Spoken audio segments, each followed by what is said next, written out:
Hello then everybody, welcome back to the Golden Sky. Today it is Wednesday the 27th of August 2025. I'm Tom, and as always, if you're here on YouTube, thank you very much for joining me today. Drop a subscribe to the channel, like the video, comment away. We are getting close and closer even to 50 subscribers. So thank you very much for everyone who's already subscribed, and if you haven't, please do subscribe down below. It would be really helpful and I'd really appreciate it. Also, for anyone listening on the podcast, thank you very much. Whatever platform you use, really appreciate that as well. 5-star rating and reviews, and you can also drop your comments on there as well, should you have any. Right, today we are going to go through, it's not Tactical Tuesday, because yesterday just didn't have time to record. Played some five-a-side football myself, so, you know, bang a few goals, that kind of thing. If anyone wants to see that, you got to come down to five-a-side on Tuesday where I play and watch. Give myself a 10 match rating, I believe. But yeah, today, let's call it what we learned Wednesday. How about that? What we learned Wednesday. Because, to be honest, there wasn't all that much tactics going on. It wasn't a very tactical game against Newcastle on Monday night. But we are, in today's video, going to go through some of the clips from the game, as we do here. I've got pictures of the key points of the game, and I'll kind of talk through just what I think, what's going on, takeaways from them, who did good things, who did bad things, and then a bit later in the video we'll go onto the tactics board and we'll have a little look at kind of what happened in the game from my point of view, what I saw, what Liverpool did, what Newcastle did, and explain just my thoughts really. So if you're into that kind of thing, bit of analysis, bit of tactics, and drop a like on the video. Really appreciate all the support on the channel recently, guys. Last couple of videos have been amazingly well supported, so thank you very much. Please keep it going. Let's get to 50 subs, maybe before the weekend. Come on, we're only 5 away. Let's get there. So yes, let's start off today then with looking at some clips from the Newcastle game. Let's get into it. Okay, so we start off here early in the game. Barely a few minutes in here, and it was a pretty whirlwind start to the game. You know, Newcastle was so amped up for it. They were ready to get right at Liverpool right from the first minute, and it created a bit of a mad atmosphere. And the crowd added to that and everything, and it was, you know, it was a real fast start to the game.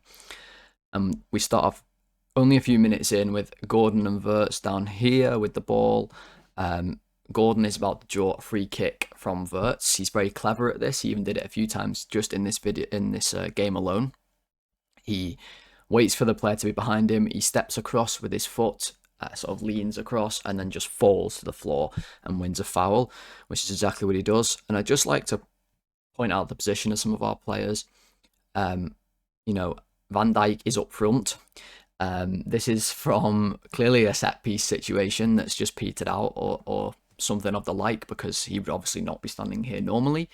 But Newcastle are able to use it to their advantage and catch us out, because you see Joe Linton is ready to play as soon as there's a foul, and our players are not quite as alert. You see Wirtz is asking the referee, why is it a free kick? He just jumped on the floor, which he did, but, you know, he gave it.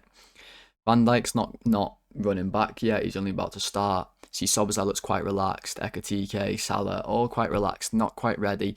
Whereas Newcastle are absolutely ready to go with Joe Linton getting the ball off and running.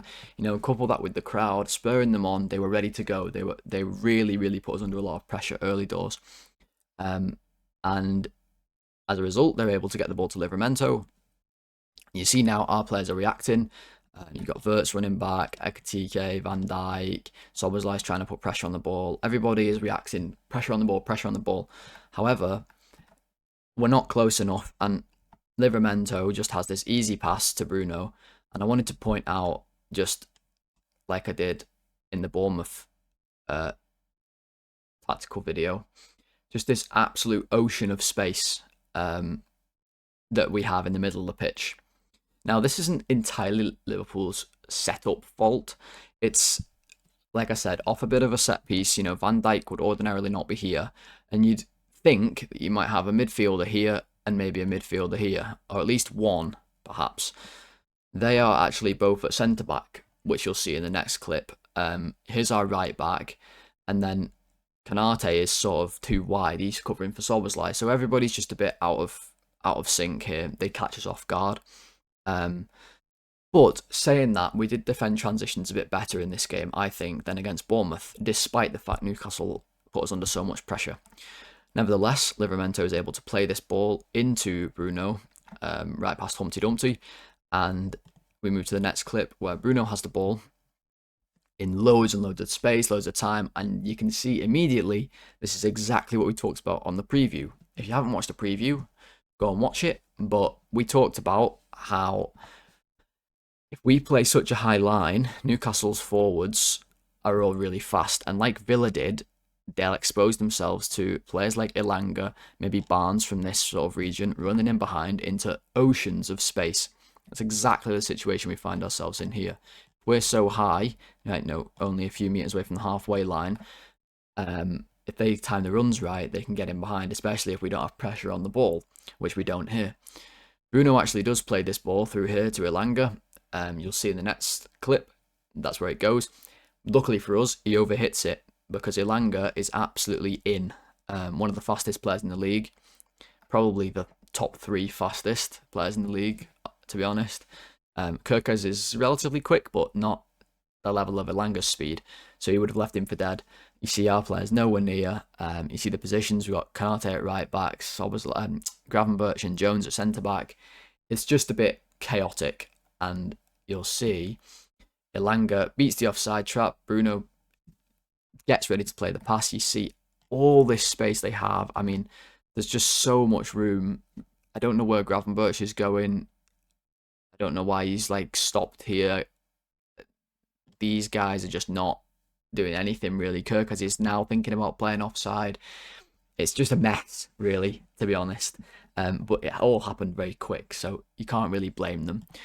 But luckily, Bruno overhits it, and Alisson comes out and sweeps up really, really well, which is what Alisson does. He's a really proactive goalkeeper at this, and that's what you need when you play such a high line. You can't have your goalie sat here, because if you do, Elanga can just get this ball and just dribble it and shoot. Hopefully a better shot than what I just drew, you would expect anyway.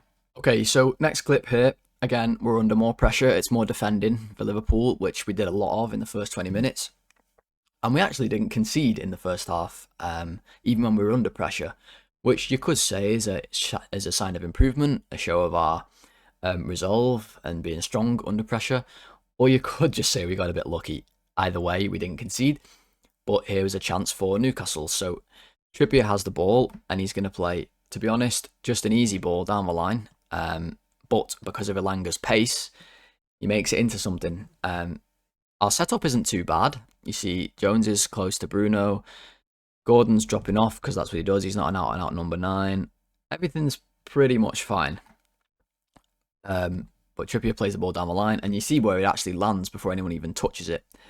Elanga now in that really, really dangerous area. Obviously, he's got a couple options here.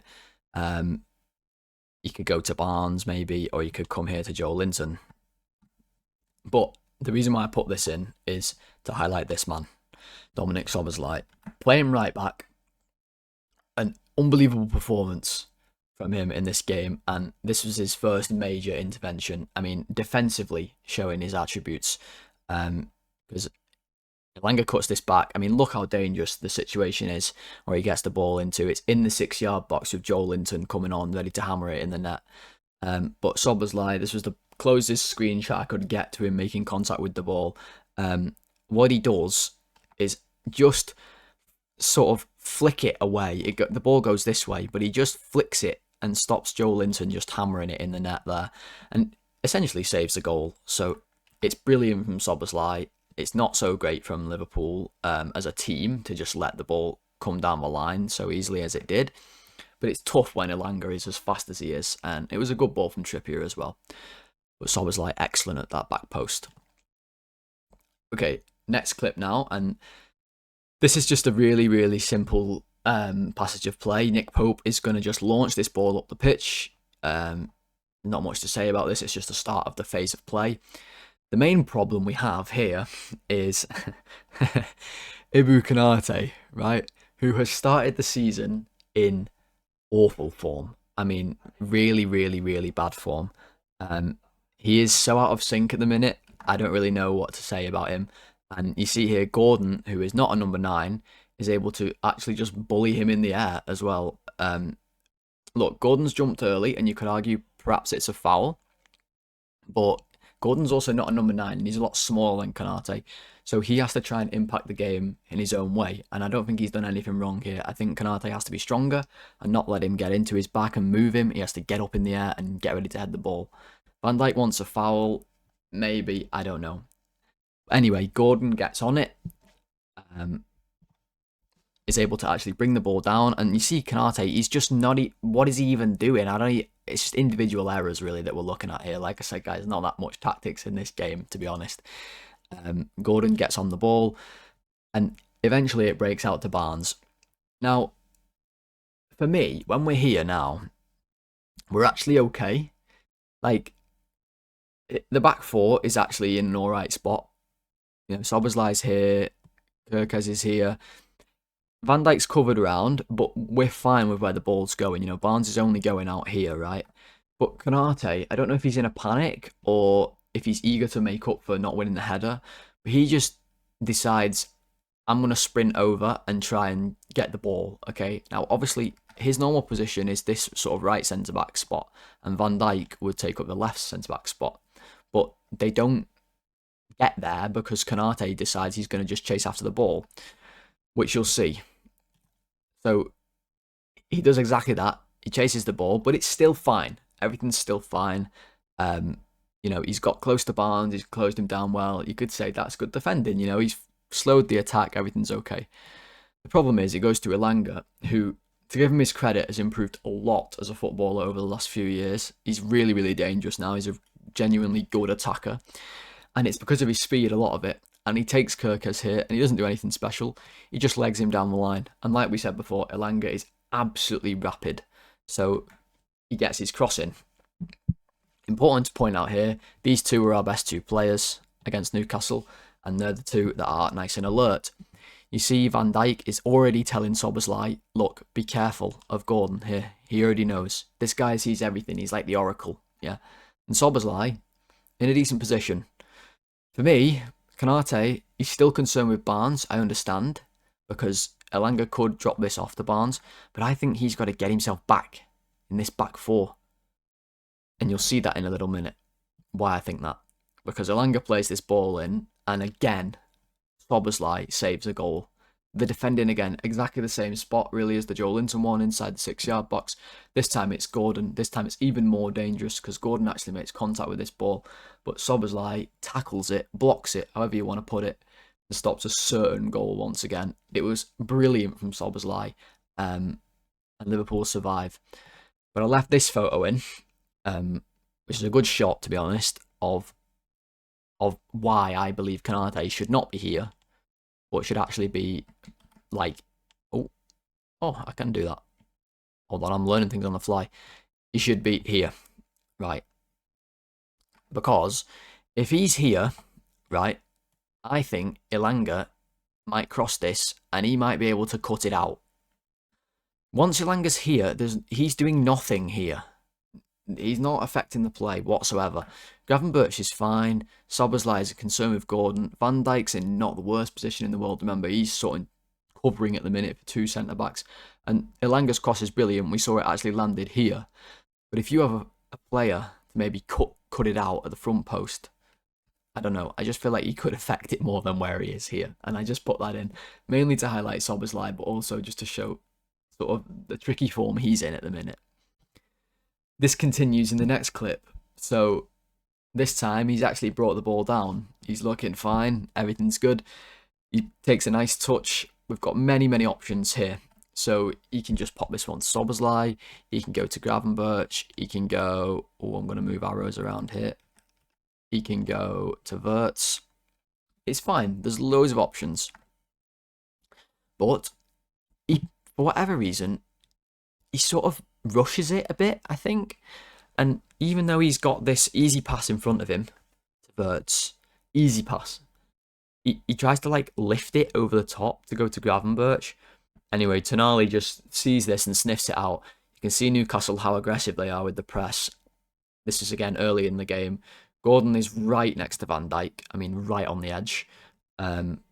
Joelinton's pressing right up on Wirtz. Bruno onto Jones. Livramento is completely left Salah and is more concerned with actually the ball going to Szoboszlai. He wants to jump right on him. This is Newcastle in the early stages of the game. They're super aggressive, and that's fair enough. Konate gives it away, and once again we find ourselves in a really, really dangerous area, because now, if you look, our centre-back, our right-back, and our holding midfielder are out of the game completely, and we're left with a back two against what becomes 4 players. Luckily, the player that we have at the back is Virgil van Dijk, because he defends this situation pretty amazingly, to be honest, and it didn't really get talked about, and I wanted to point it out because it should. He knows, and he always knows things like this, that Tonali is right-footed, and he knows that he's probably not going to drive in here and shoot with his left foot at goal. He pretty much knows that. He also kind of knows that if he does, then he'll manage to get across in time and maybe bump him or lean into him and just put him off guard a bit. And he's living with that option. He's living with that. Because in this situation, you can't stop everything, but you've got to give the best possible chance of not conceding a goal. That's what you've got to give up. So he does that. He waits and waits and waits. And then you see Tonali wasn't quite sure what to do. And he's also going to be aware that it's Van Dijk he's up against. Okay. You see, the ball's on his left foot. Van Dijk's closed the gap. If Tonali wanted to shoot now, Van Dijk could block it. No doubt about it. Gordon's making this run in here, and Tonali wants to find him because he realises he's stuck now. He hasn't had the legs to get away from Van Dijk, and if he stops running, Van Dijk will tackle him. So he just basically kicks the ball over here. Gordon's ran past it by the time the ball comes across, and Elanga is the one coming onto it, but Alisson is there again, sweeping up. Really good proactive goalkeeping. Liverpool survived the situation, more defending. But look at Konate again, like he's just sprinted back. I think his body language sums it up. It was just chaotic. He's having to jump over the keeper because he's sprinted back after his own mistake. Like I said, there's not much tactics here, guys. It's just individual errors and then individual brilliance to keep us from not being behind. But then Liverpool got on the ball. And I'll tell you how they got on the ball when we go to the tactics board soon. Newcastle decided to just change their approach, which was interesting. But anyway, they take a throw in here. Trippier took this throw in, and it's a really poor throw in. He just throws it straight to Gravenberch, who steps in nicely. But I wanted to just point out, I pointed this out in pre-season, the game is becoming much, much more man-to-man. Lots of teams are doing it. PSG really popularised it last year, but teams have been doing it before that. I know it's a throw-in, so you do tend to go man-to-man, but just look how aggressively man-to-man we are on Newcastle, right, who are the home team, and putting us under a lot of pressure. Kirkes is right here. Van Dijk and Gordon, obviously. Gravenberch actually jumped ahead of Joelinton. Got Jones is right up on Bruno. Wirtz is on Tonali. Ekatike is blocking this one's the centre-back. Even Salah is on Livramento. Everybody is man-to-man. And Gravenberch is able to win the ball, and we can play. It goes to Jones, who actually does really, really well for this goal, and I wanted to give him some credit for it because he makes a really good run. It was a really positive run. He manages to get all the way into here with lots of players around him. You've got Newcastle's tough, scary midfield taking real interest in taking the ball off him, you know. But he manages to advance. He's brave, calm, gets on the ball. He plays a pass, and as he does, he gets absolutely walloped, right? Of course, no foul by Humpty, but we move on. And Gravenberch gets the ball. And Newcastle are honestly set up fine. And Liverpool don't do anything special here, really. Gravenberch just gets it, a little shift. And you see when he shoots, like, if I tell you that the ball is basically going to go in here, it's hard to believe, but that's what happens. It goes through his legs, and Cher only can get the slightest touch on it, which, to be honest, didn't really affect where the shot was going. And it's a great shot from Gravenberch, and I think this screenshot kind of points out how good of a shot it was, because there's not a lot on really here, but he scores, and it was a real turning point in the game because Liverpool just were growing into it, and the goal came at the right time for them. So then we move on to this clip, and this isn't a short sort of move in the game, but we'll touch on this later in the tactics board too. When Liverpool started to get the ball, something they kept doing was kicking the ball long from the goalkeeper out here to Gakpo. It was a clear tactic. We did it lots, and I'll talk about it on the tactics board. Trippier has misjudged the flight of the ball completely, and Gakpo's able to get it. So if we go on to the next photo, you see Gakpo is coming inside as he likes to do. This is what Gakpo does. Really powerful run, and he carries the ball on and on. And again, we see, it's not just us now, but we see this absolute absence of players in the middle of the pitch. So we go to the next clip. We've got Gakpo has made it into a decent area, and he can now find Salah. And this is where Salah is just really at his absolute best. When he gets the ball in this situation, and don't get me wrong, I'm not saying he was good on the weekend, because he wasn't. He was pretty poor. But when he has the ball here, this is where you want it. Things can happen when he's in this position. So Gakpo gives him the ball. Salah plays, to be honest, an excellent pass. First time, and he hits it sort of in this area. Jones making a great run from midfield. You see he's actually outran. Here's Newcastle's midfield here. Managed to beat them on the transition. So we were actually running the transitions this game. And Jones really should score. When he gets into this area, he should score. But he doesn't. He actually misses the ball completely. But Salah's pass is excellent. Jones should pop it in the net. Like I said, he doesn't, but it's a great move from Liverpool, and one of the first times we actually moved the ball, and it all came from the tactic of kicking the ball long to Gakpo. So, second half kicks off. Like I said, guys, there's not really much in the way of the most tactics, especially in this second half. But we will look on the board later at some bits that I noticed. This is straight from kickoff. Newcastle kick the ball long. We win the header, and Salah gets it. This is our best move of the game until the 100th minute, would you believe? Almost, what is it? What would it be? 50 odd minutes later. Salah gets the ball. First time on round the corner to Wirtz, and then Wirtz, nice little sort of chipped pass he plays through to Ekitike, beats the press completely. Good ball. Ekitike gets it, and this is where Ekitike is really impressed, to be honest. Again, what we see is a massive space in the middle of the pitch. This is because teams go man to man, and obviously because it was just a kickoff and everyone's kind of a bit out of position. When you beat a press, there's loads and loads of space. Ekitike has really impressed because he's able to receive the ball in these deep areas and actually advance with the ball. He's quite a good dribbler. He can take it on the turn, and he does that here. He gets us lots of ground, and he releases the ball to Gakpo eventually, right here. Now, when Gakpo is in this position, he pretty much does two things, really, Gakpo, from this position. He'll only ever do two things, but he does them really well, and that's what makes Gakpo dangerous. Right, thing number one is he's going to do this. He's going to wait for Kirkes to come. He's going to cut inside, and he's going to shoot. Okay, that's what he does here. Thing number two is he'll wait for Kirkes to come. He'll cut inside, and he'll cross it to the back post. That's it. That's pretty much all Gakpo does, but it works. It's really hard to defend, and he's got great quality. So here, he decides to shoot. You see, Kirkes has come, because when Kirkes comes,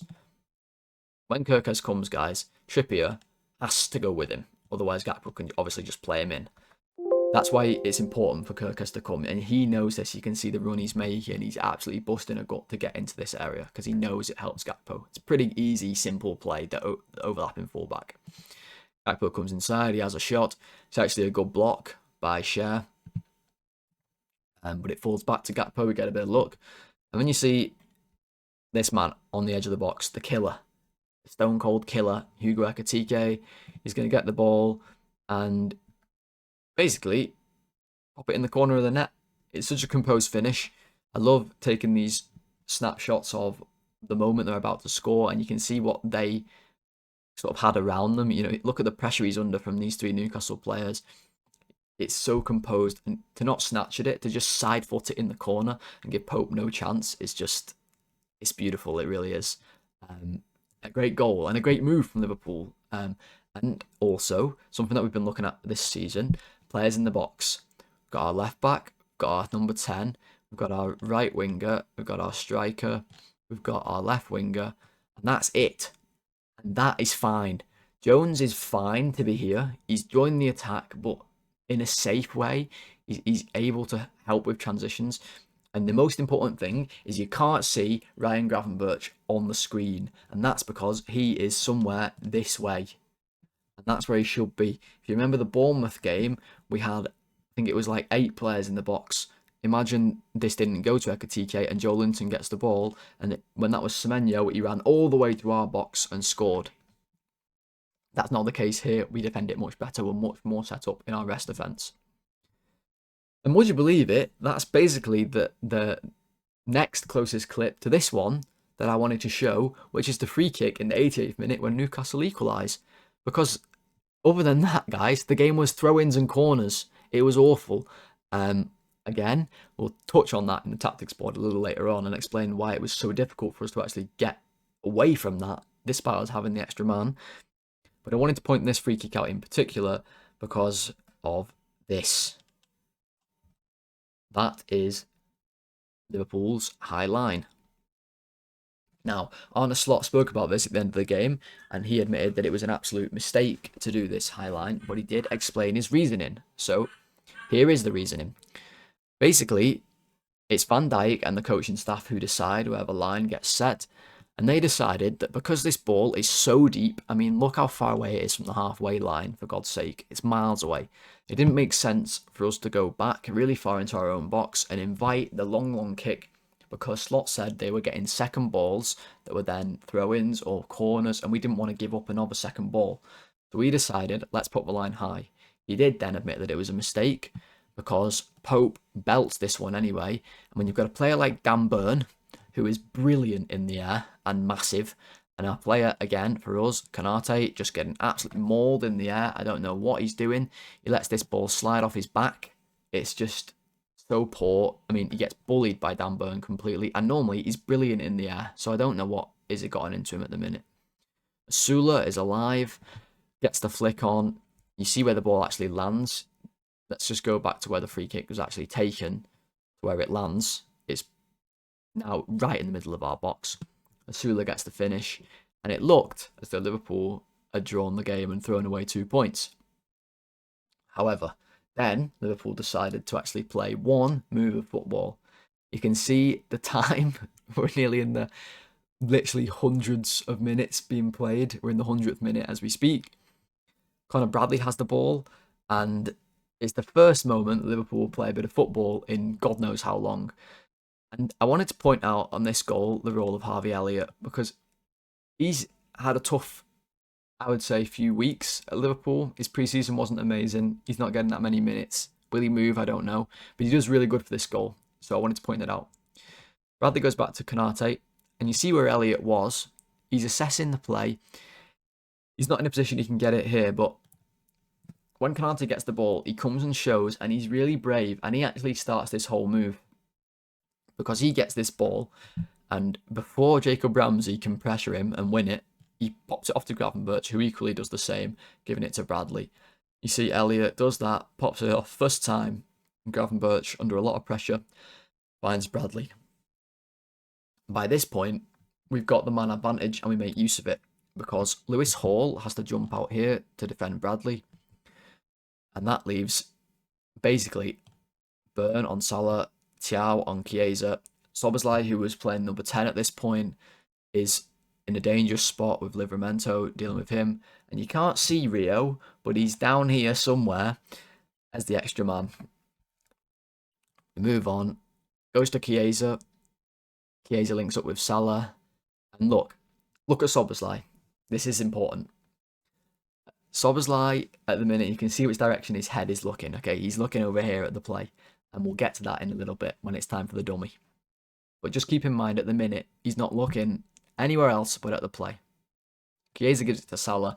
And again, Salah was poor this game, but another brilliant pass from him. First time on his weaker foot. It's a brilliant ball. He gets it to go, right through here to Szoboszlai. And Szoboszlai, alive to the situation. Look, here's an important photo. If we just go back to this one, look where he's looking. He's over here. And where is he now? The ball has moved literally from Bradley, not even into Chiesa's path yet. And it's really difficult to see, but you can just about see from the lighter shade of his face, if you look really closely. Trust me, he is now swiveled his head and he's spotted Rio, right? He's aware that he's there. He's had a look and he's seen it. And that's why he's able to dummy this ball, because he knows Rio's there. There was talk, did he know he was there? Did he not? He did.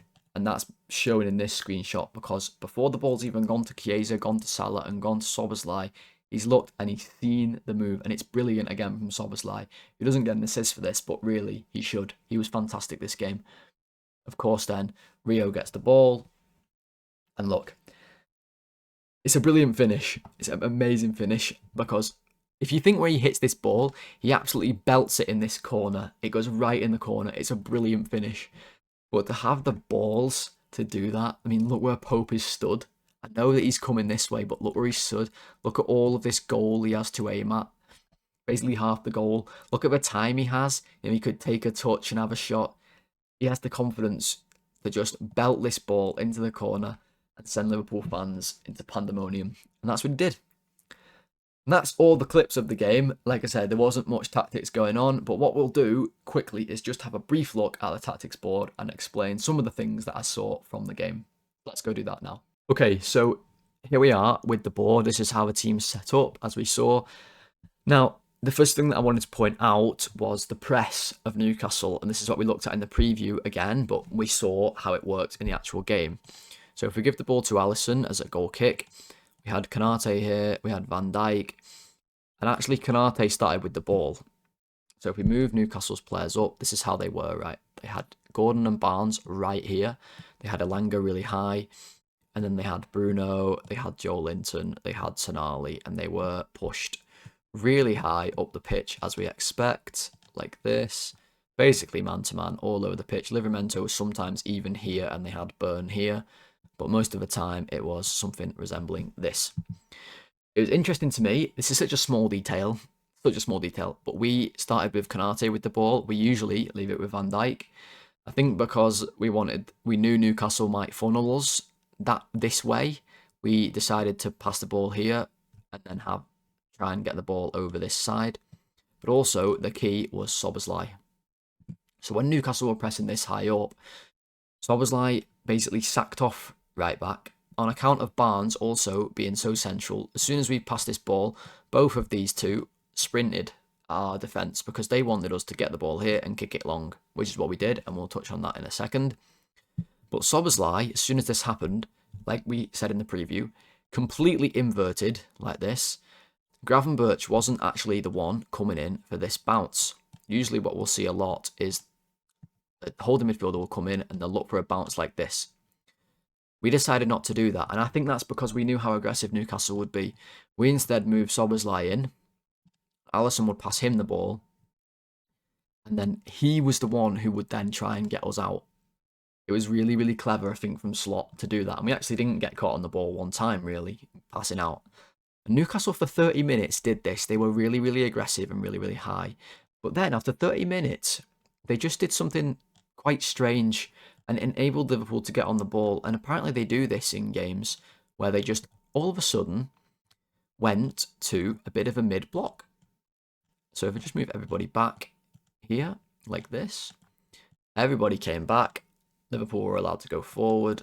Even the forward men came back, and they wouldn't cross the halfway line.